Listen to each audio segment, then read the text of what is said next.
Assalamualaikum. Assalamualaikum warahmatullahi wabarakatuh.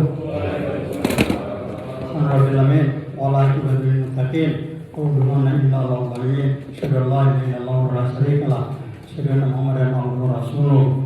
Allahumma shalli wa sallim wa barik ala sayyidina Muhammadin wa ala alihi wa ashabihi ajma'in. Wa ba'd. Al-Qur'anul Karim wa Islamul Qadim. Ya alladzina amanu taqullaha haqqa tuqatih wa la tamutunna illa wa antum muslimun. Hadirin yang masuk dalam Allah Subhanahu wa taala, tahun pertama warga kita senantiasa mengatur beliau Allah Subhanahu wa taala. Pada pagi hari ini kita selain diberikan oleh Allah Subhanahu wa taala dalam keadaan beriman dan kesehatan, kekuatan dan dirangka langkah kita untuk datang masjid ini untuk menunaikan satu kewajiban kita, yaitu salat subuh secara berjamaah. Selawat dan taslim nanti diberikan kepada junjungan kita Nabiullah Muhammad sallallahu alaihi wasallam.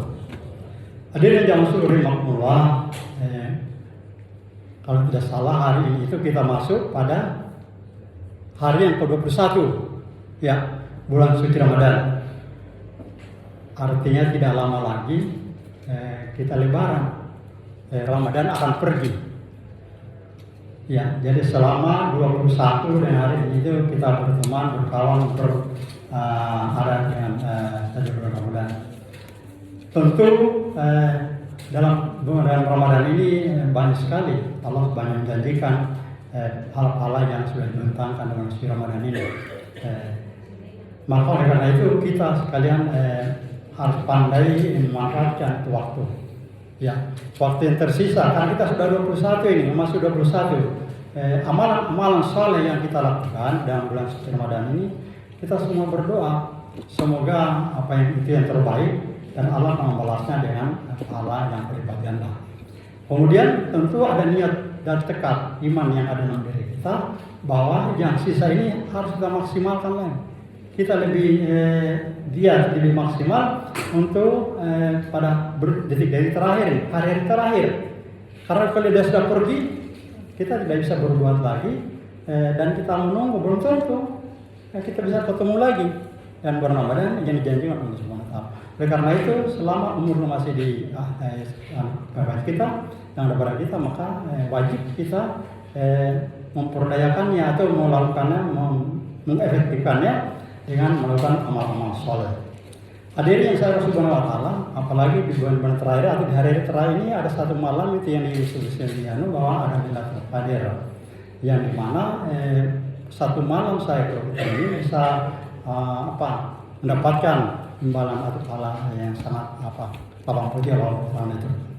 Hadirin yang saya Subhanahu wa taala, pada kesempatan yang singkat ini saya ingin membawakan satu kultum yang saya ambil dari buku Membumikan Al-Quran dari Profesor Besyar.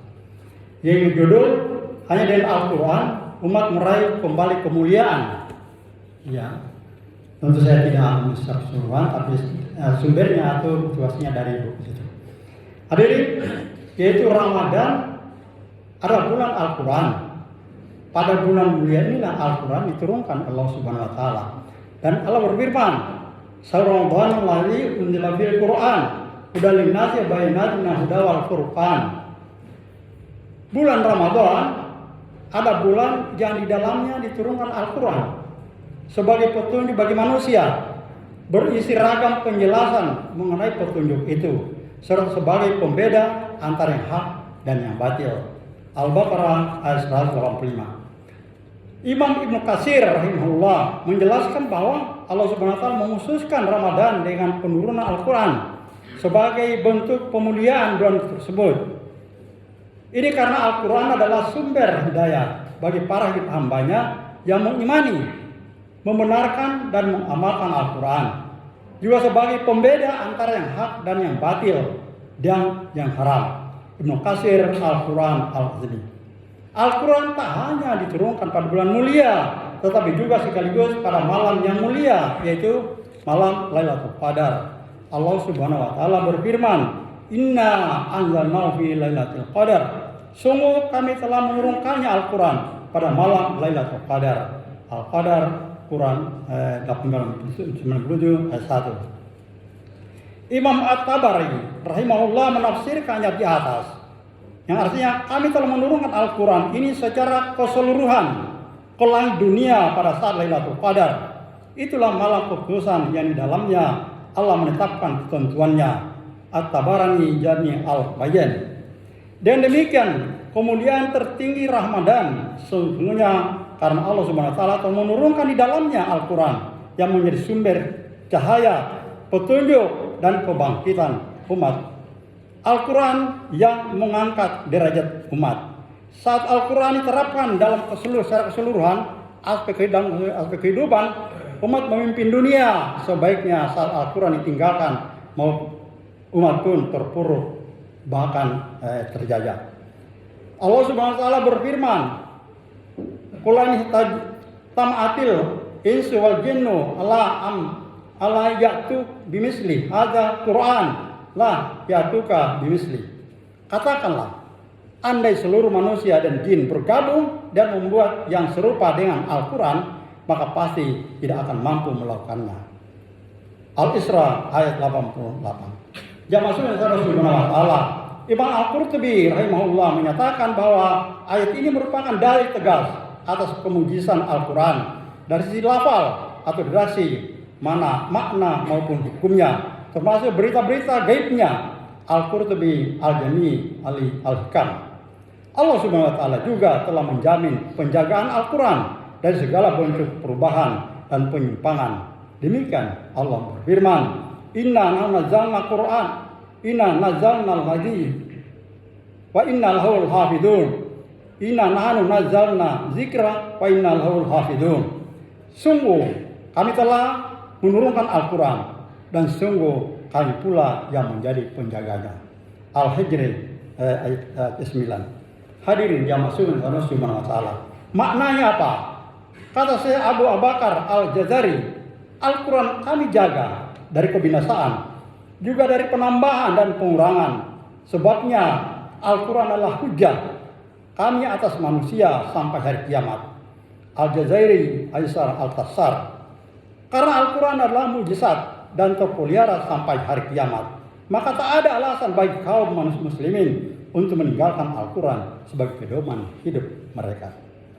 Hadirin jamaah sunnah semua rahimakumullah. Allah Subhanahu wa taala berfirman, "Wa hadza kitabun anzalnahu mubarakun fattabi'u wattaqu la'allakum turhamun." Dan Al-Quran itu adalah kitab yang kami turunkan dan diberkati. Maka itulah Al-Quran dan bertakwalah agar kamu diberi rahmat. Surat Al-An'am ayat 155. Hadirin jamaah sunnah subhanahu wa ta'ala. Menurut Imam At-Tabarani, kata mubarak bermakna banyak kebaikannya dan manfaatnya. Karena itu jadikanlah oleh kalian Al-Quran itu sebagai imam, pemimpin yang kalian ikuti dan amalkan apa saja yang ada di dalamnya. Keberkahan Al-Quran tentu bukan hanya bagi individu, tetapi juga bagi masyarakat dan negara. Tentu saat Al-Quran dijadikan sebagai dasar bagi sistem pemerintahan, politik, hukum, ekonomi, sosial, pendidikan, dan lainnya. Sebaliknya, siapapun yang jauh dari Al-Quran, bukan saja bakal jauh dari keberkahan, bahkan kehidupannya akan sempit. Demikian difirmankan Allah Subhanahu wa taala, "Fama a'rada an dzikri wa inna lahu ma'isyatan dhanqa, fananu yasuru yaumal qiyamati ama." Dan barang siapa berpaling dari peringatanku Al-Quran, maka bagi dia kehidupan yang sempit, dan kami akan membangkitkan dirinya pada hari kiamat dalam keadaan buta. Surat Taha ayat 124. Di antara penjelasan oleh kata Imam Al-Baghawi, jika suatu kaum berpaling dari kebenaran dari Al-Quran, maka mereka hidup dalam kelapangan hidup, kelapangan dunia, berlimpah dengan kekayaan, mereka tetap dalam kesempitan hidup. Al-Baghawi Al-Tanzil. Sesungguhnya ini yang dan menimpa umat Islam saat ini, khususnya negeri kita. Mesti kekayaan alam negeri ini berlimpah ruah, puluhan juta bahkan ratusan juta rakyatnya masih tetap hidup miskin. Hanya segelintir orang yang menikmati kekayaan negeri ini. Mengapa? Karena Al-Quran tidak dijadikan dasar dalam pengaturan kehidupan di negeri ini, termasuk dalam pengelolaan sumber daya alam. Allah Subhanahu wa taala berfirman, Wa nazzalna 'alaikal kitabi yabna likulli syai'. Dan kami turunkan kepadamu Alkitab, Al-Quran untuk menjelaskan segala sesuatu. Surat An-Nahl ayat 89. Hadirin yang Allah Subhanahu wa taala mengutip Ibnu Mas'ud, Imam Ibnu Katsir menafsirkan ayat ini, Al-Quran itu mencakup semua ilmu yang bermanfaat, baik berisi informasi masa lalu maupun pengetahuan tentang masa depan, mengandung hukum semua perkara yang halal dan yang haram, serta mencakup semua yang dibutuhkan oleh manusia, baik dalam urusan agama, dunia maupun kehidupan mereka. Ibnu Katsir. Al-Quran menjelaskan sejumlah prinsip dalam perkara ibadah, ritual seperti sholat, saum, zakat. Al-Quran juga mengatur sejumlah prinsip di luar ibadah, ritual. Di bidang ekonomi, misalnya, Al-Quran menjelaskan wahalallahu bai'a wa harrama riba. Allah telah menghalalkan jual beli dan mengharamkan riba. Al-Quran Al-Baqarah 275. Hadirin jamaah subhanahu wa ta'ala, dalam hukum dan pemerintahan Al-Quran pun telah menjelaskan inil hukmu illa lillah. Sesungguhnya otoritas membuat hukum hanyalah hak Allah. Quran Yusuf ayat 40. Hadirin yang subhanahu wa ta'ala, Rasulullah SAW bersabda, tarakum fi amraini lan tadillu ma tamassakum bihima kitabullah wa sunnatullah. Aku telah meninggalkan di tengah-tengah kalian dua perkara. Apa itu? Kalian tidak akan tersesat selama-lamanya selama kalian memegang teguh pada keduanya, yaitu kitabullah atau Al-Quran dan sunnatullah atau hadis. Berpegang teguh pada Al-Quran dan As-Sunnah berarti menjadikan keduanya sebagai sumber hukum dan legalisasi, bukan sekadar sumber bacaan dan inspirasi. Dalam ini Allah Subhanahu wa taala berfirman yang artinya, demi Tuhan, tidaklah mereka beriman sampai mereka menjadikan kamu Muhammad sebagai hakim dalam hal apa saja yang mereka perselisihkan di antara mereka. Surat An-Nisa ayat 65. Hadirin yang Subhanahu wa taala, sejarah membuktikan bahwa saat Al-Quran diterapkan secara kafah, lahirlah kemakmuran dan kesejahteraan sosial, terwujud keadilan hukum, serta tercipta masyarakat yang tertib, aman, dan damai. Sebaliknya, saat Al-Quran disingkirkan, muncullah kemiskinan struktural, ketimpangan sosial dan ekonomi, korupsi sistematik, dan dekadensi moral, ketimpangan hukum, dan lain-lain. Kemudian umat tidak akan pernah terwujud selama berpegang pada sistem sekuler seperti kapitalis demokrasi sebagaimana saat ini. Kemuliaan umat hanya akan kembali saat mereka menjadikan Al-Quran sebagai ideologi kehidupan, sebagai sistem hukum dan dasar peradaban. Wallahu a'lam bishawab.